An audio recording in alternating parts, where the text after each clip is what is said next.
When I first got into SAS my junior year, success definitely like meant the institution that I went to and the prestige and the name that came with it. I always thought that being extraordinary meant to always be first, to always win. Getting into like an elite college, getting my test scores up. That it was just like, straight A's and like good conduct and everything. My definition of success, coming from a very rigorous education, a Hungarian system, was purely performing well academically, like getting straight A's. Based on this show on the outside. Trying to maintain the 4.0 I had, trying to maintain the professionalism, the discipline. My success depended on what other people saw as success. Achieving the things that I set out for myself and doing what I told myself I was going to do. When I first got to SAS, I had no definition of success. I was lost in the process and I had no clear goals. I didn't really have a definition of success.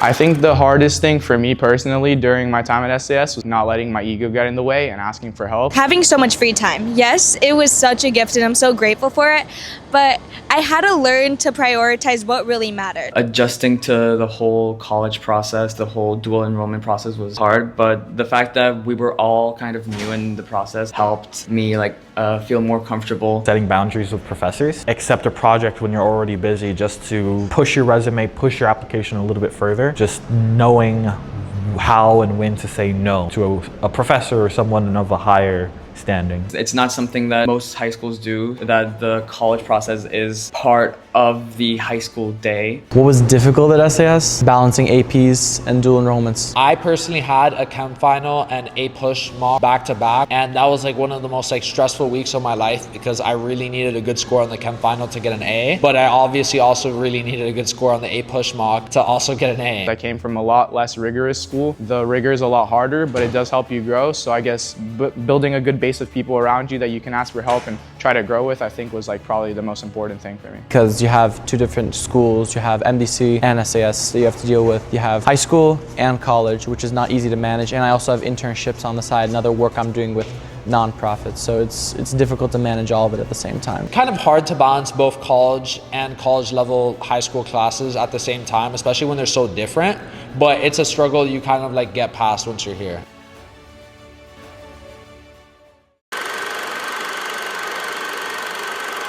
What kept me going during hard times was probably trying to make my parents and my mom proud. My dream of becoming a doctor. Seeing the way that everyone else was kind of just able to do stuff and everyone felt so motivated, and that motivation kind of brushed off on me. What kept me going was definitely the support I had from my friends and family. Something that kept me going in my everydays here in SAS, because there were a lot of challenges, is definitely the people. There's been days where sometimes I'm like, why am I still here? It's so hard. At the end of the day, there's a light on the other side of the tunnel and everything will be fine. Just reminding yourself of that. I feel like everyone here at SAS has a very collectivist mentality. Everyone's always here for each other. No one is being left behind. Everyone kind of has people that know what you're up to, how your life is going. So you really have a lot of cheerleaders here at SAS.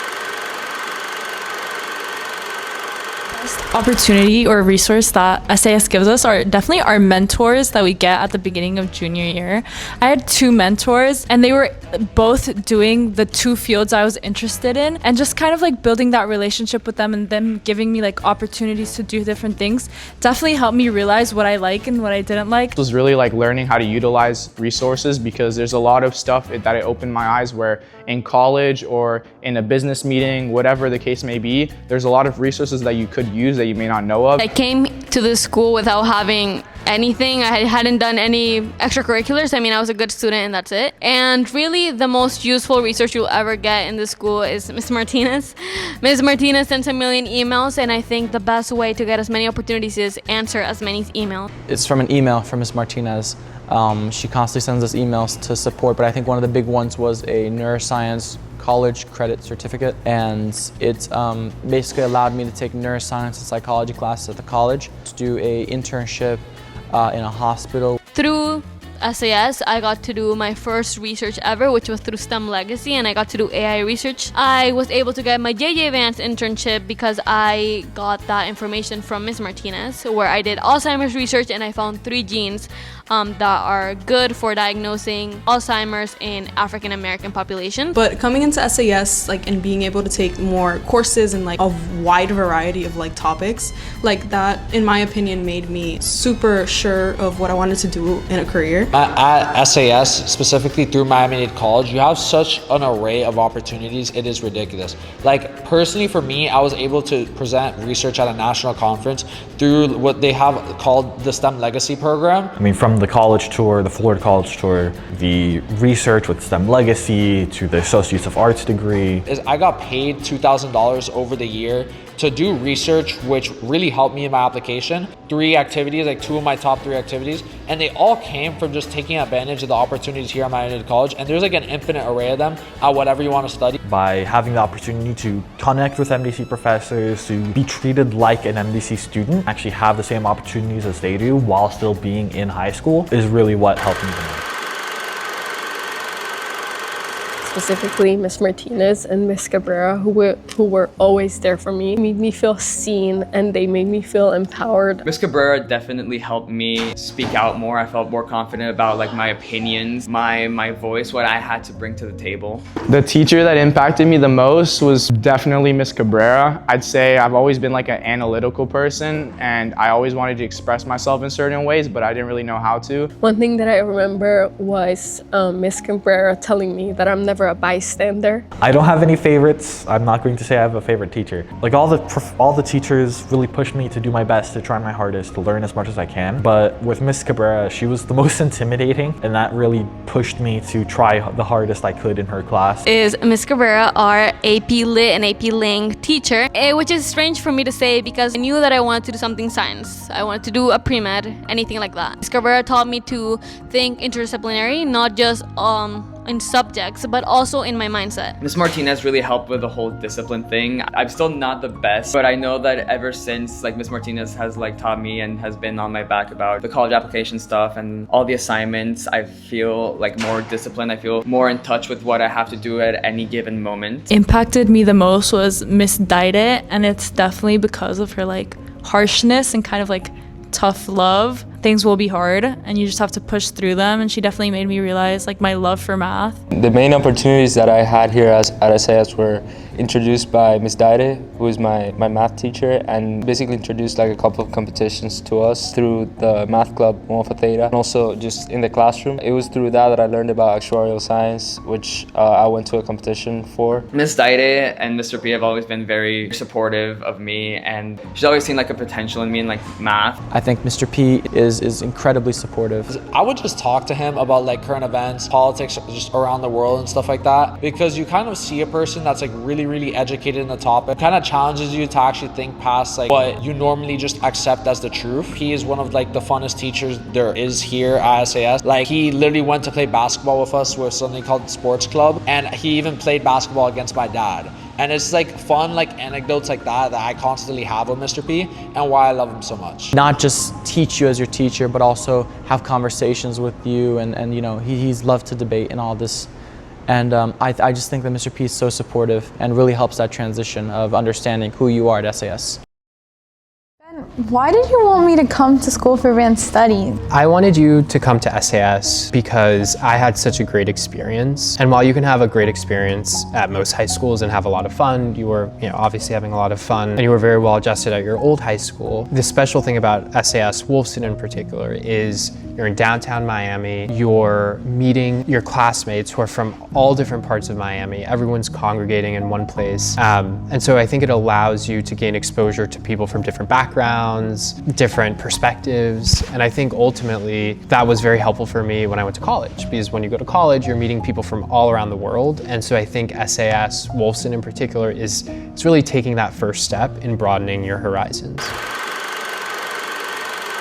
What surprised me the most about SAS is just kind of like how normal it is. Like, when I first applied to SAS, I was hearing from everyone, including my family, that I was not going to get the high school experience. I was going to be having such an awful time. It was full of nerds. No normal people go here. And I'd kind of argue it's like the opposite. But I'd personally say here, people go like all the way, eat at restaurants every day during college hours. They go out, play soccer and stuff like that, all on school grounds. Because when I first got here, I kind of had the expectation that everyone was going to be like a nerd and that I probably would have been like the least smartest person at the school. Everyone looking out on the end, everyone says it's super lame, super boring, full of nerds, but it's literally just a normal high school. We're all normal kids. We have everything a normal high school has, plus more. So you kind of have like a vibrant social life of people who are actually diverse, and it's something that I only really see at SAS and like other like really big schools. Who are going to high school, who want to go to HOCO, who like want to win prom king and queen. There's a very big community here. People help you get better together. MDC college coursework and the high school coursework as well. I don't think it was that difficult to balance because you have friends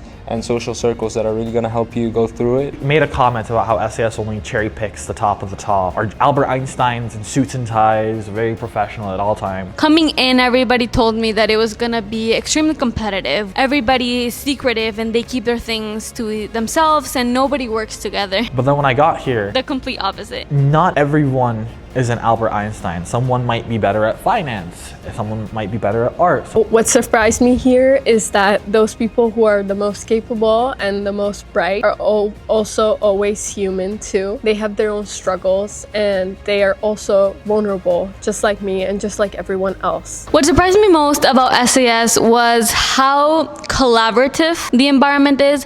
Throughout my journey here at SAS, I have been a partner with many people, including Con Kudlu and Tanya Lee. Looking back, I just remember the good stuff. I don't remember any of that. I remember spending time with my friends and being in classes together and so on and so forth. No one is having a clean slate and just like an exponential growth. It's just not direct. The path is always rocky. And it was great to see that everyone else is human and we all have humor and we all have support and we all empower each other to keep us going. Someone might be better at physics. Everyone has their strengths and weaknesses, and SAS really highlights that. There were a few things that people were telling me when I was about to move to SAS. The first was that no one would ever really get to know me specifically. You were gonna be like just another student because everyone at SAS is such a high achiever, so great. Like everyone has something going on that you can't stand out, and that's just not true. Everyone kind of knows everyone here at SAS. All the teachers are aware of who you are, what you've been up to, kind of your whole skill set and personality.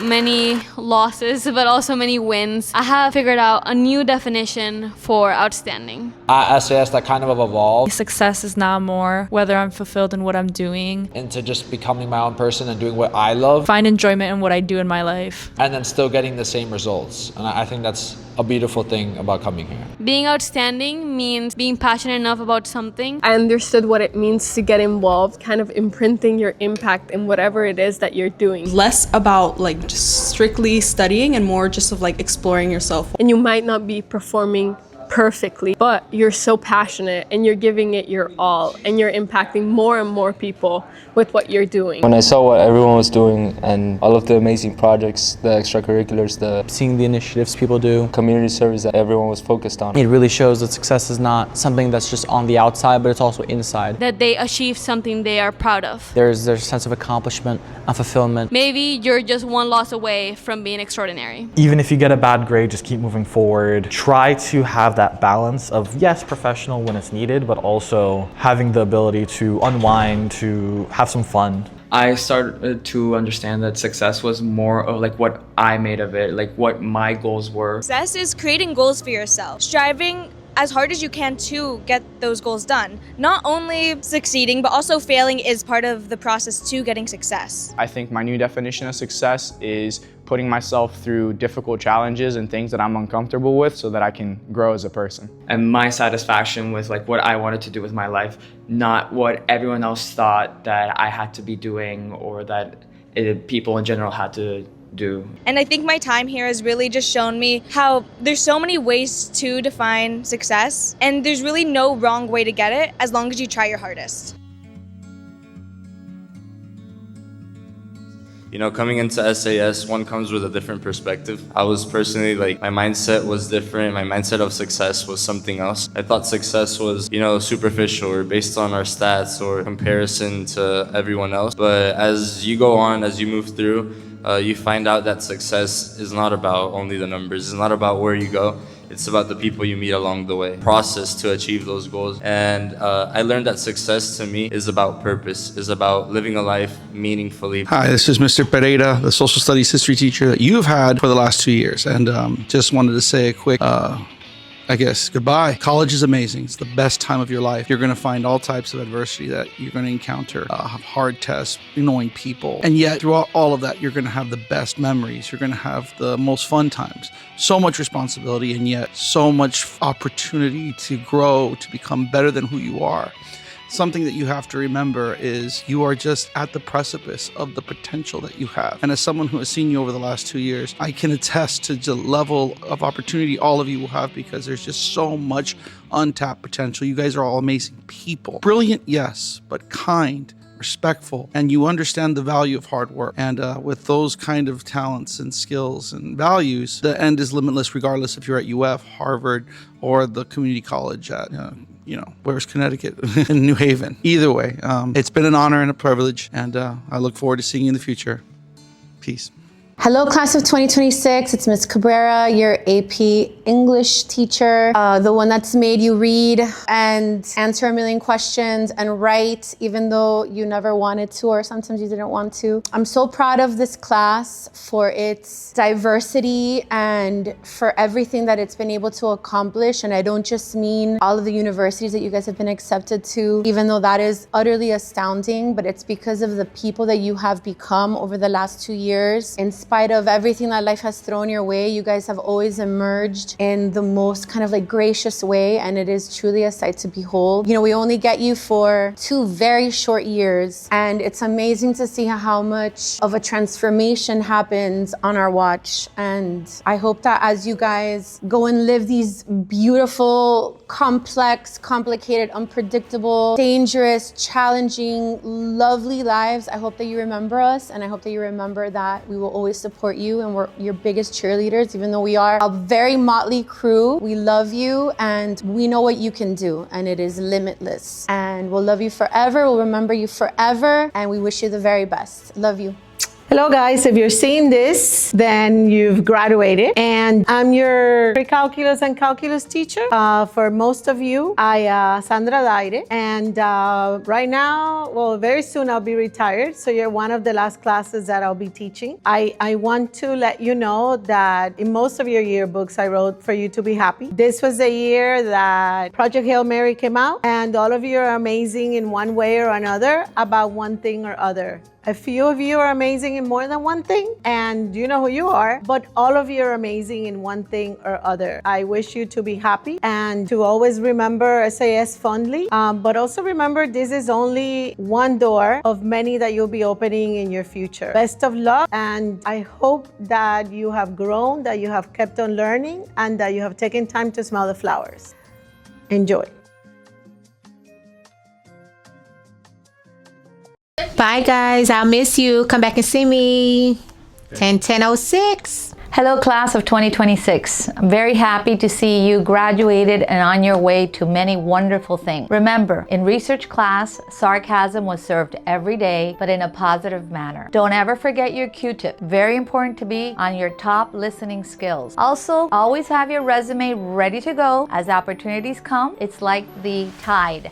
They come in, whoops, they go out very quickly. Take advantage of everything. This year with Rock the Street, Wall Street, as we were in the Metro Mover, a gentleman saw us all dressed very nicely and walked up to me and said in Spanish, "Elegancia no tiene temporada." And for me, that was the biggest compliment, that they had noticed the girls and myself all dressed very nicely on our business field trip. Elegance has no season. Always remember that and carry that with you. Always have pride in your work, and like Queen Elizabeth would say, for 75 years she did the same job, and every day she would do the best that she could do, and it was the same job. I encourage you to do the same. Every day, whatever you do, be your best. We love you. miss you, and come back and say hello. I want to wish the class of 2026 incredible success in all your future endeavors. Hope that you come back next year and be able to share your experiences, but more importantly, would like to be able to see you in the future, be able to smile, be able to enjoy yourself, your journey, be able to make meaningful connections, and most importantly, be able to elevate those around you. So SAS, Wolfson, White Tigers, the best to you from Monteagudo and administration. Appreciate each of you and have a great summer, and we'll see you in the journey. Hey class of 2026, Mr. President here for one last time. And I just want to tell you guys that I wanted to do a graduation speech. I didn't get it, but I just wanted to tell you a little bit about what I wanted all of you guys to hear. I want to tell you guys that we made it. Not just through exams, not just through deadlines, we made it through growth. When we first walked into SAS, many of us thought success meant the highest GPA, the perfect resume, the best university acceptance. But somewhere along the way, that definition changed. SAS didn't just prepare us academically. It challenged us. It humbled us. It pushed us to lead when it was uncomfortable. It forced us to think critically and to serve intentionally. So here's what SAS really taught me. Success is being remembered as a kind person. Years from now, nobody will ask what your GPA was. They won't remember your class rank. They will remember how you treated them. They will remember if you showed up when it mattered. They will remember if you made them feel seen.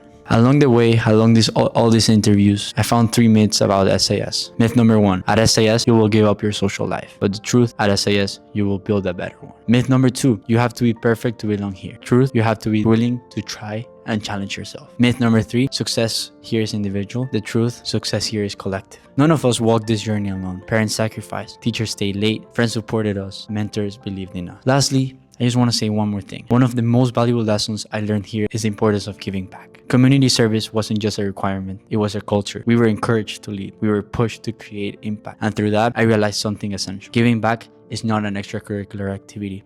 It's a responsibility. In the moment we were watching this video, just look around this room. We represent different countries, different languages, different cultures, different stories. We're not just students from one campus, we're global citizens. And whether we realize it or not, we are role models to younger students, to our families, to our communities, to the world. So whatever career you pursue, never forget to give back, especially to those who cannot change their situation on their own. Success without service is incomplete. Class of 2026, we're not defined by this moment. We're launched from here. So walk forward with ambition, walk forward with gratitude, walk forward with kindness. Really find success wherever you go. And when you succeed, reach back and lift someone else with you. Congratulations to everyone. So Mr. President signing out, let's go build something meaningful.